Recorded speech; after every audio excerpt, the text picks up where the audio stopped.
नमस्कार दोस्तों, learn history में आपका स्वागत है।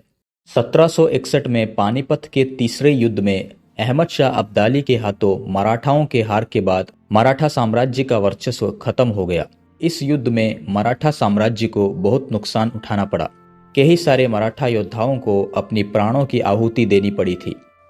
तत्कालीन पेशवा बालाजी बाजीराव इस हार को सहन नहीं कर पाए और कुछ दिनों के बाद उनका निधन हो गया। पानीपत के युद्ध में पेशवा के बड़े बेटे विश्वासराव की मृत्यु हो चुकी थी, इसलिए पेशवा की मृत्यु के बाद गद्दी उनके दूसरे पुत्र माधवराव को मिली। माधवराव की उम्र उस समय महज 16 साल की थी, इसलिए पेशवा ने मरने से पहले अपने भाई रघुनाथ राव को माधवराव का संरक्षक बनाया। रघुनाथ राव बड़ा ही महत्वाकांक्षी व्यक्ति था। वो अपने आप को पेशवा के योग्य समझता था, इसलिए 16 वर्ष के बालक का पेशवा बनना रघुनाथ राव को पसंद नहीं आया। माधवराव जब पेशवा बने तो मराठा साम्राज्य की हालत बहुत खराब थी। साम्राज्य कहने लायक कुछ था ही नहीं। उत्तर से मराठाओं का वर्चस्व खत्म हो चुका था। पड़ोस में निजाम और मैसूर का हैदर हमले के लिए मौके की तलाश में थे, और ऊपर से रघुनाथ राव जैसे चाचा जो स्वयं पेशवा बनना चाहता था। पूरा दरबार रघुनाथ राव के साथ था, क्योंकि रघुनाथ राव का बड़ा मान सम्मान था। रघुनाथ राव ने इसका गलत फायदा उठाया। माधवराव पेशवा के हर फैसले का रघुनाथ राव विरोध करते थे। रघुनाथ राव ये दिखाना चाहते थे कि उनके बिना माधवराव कुछ नहीं कर सकते, लेकिन माधवराव भी हार मानने वालों में नहीं थे। वे भले ही कम उम्र के थे, पर उनके हौसले बुलंद थे। उन्होंने नाना फडणवीस के सहयोग से मराठा राज्य का संचालन करना शुरू किया। ये बात रघुनाथ राव को पसंद नहीं आया।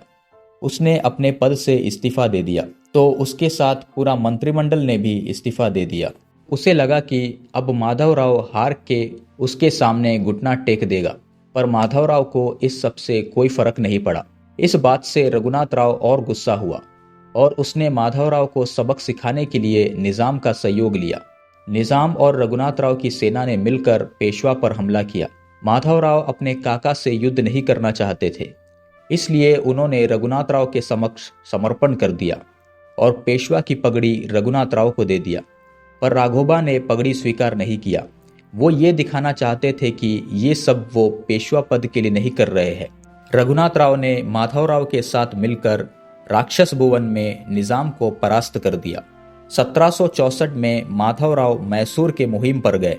रघुनाथ राव भी उनके साथ थे, लेकिन फिर दोनों के बीच विवाद हुआ और रघुनाथ राव वापस लौट आए। इस बार माधवराव ने उन्हें मनाने की कोशिश नहीं किया और अकेले ही हैदर अली के खिलाफ मैसूर चले गए। रत्तिहाली नामक स्थान पर हैदर और माधवराव के बीच युद्ध हुआ और माधवराव विजय हुए। इस विजय ने माधवराव पेशवा का कद बहुत ऊंचा कर दिया।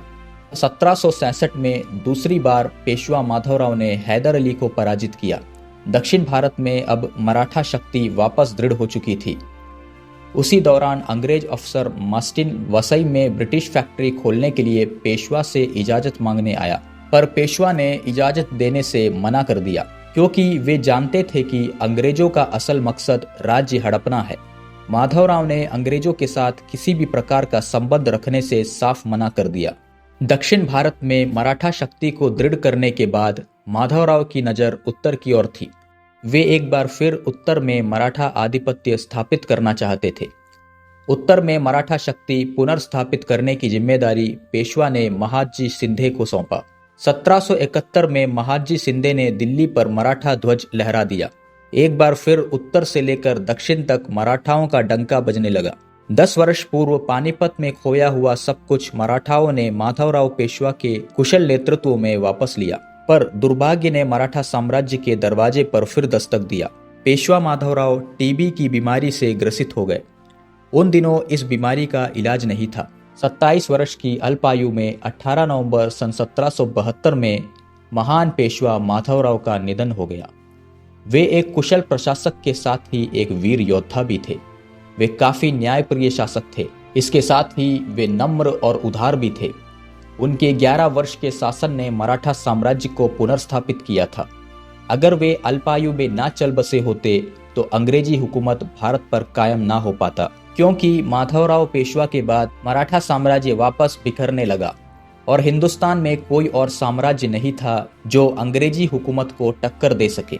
अंग्रेजी इतिहासकार ग्रैंट डफ ने लिखा है कि पानीपत के युद्ध में मराठाओं का जितना नुकसान हुआ, उससे कहीं ज्यादा नुकसान उन्हें माधवराव पेशवा के अल्पायु में चल बसने से हुआ।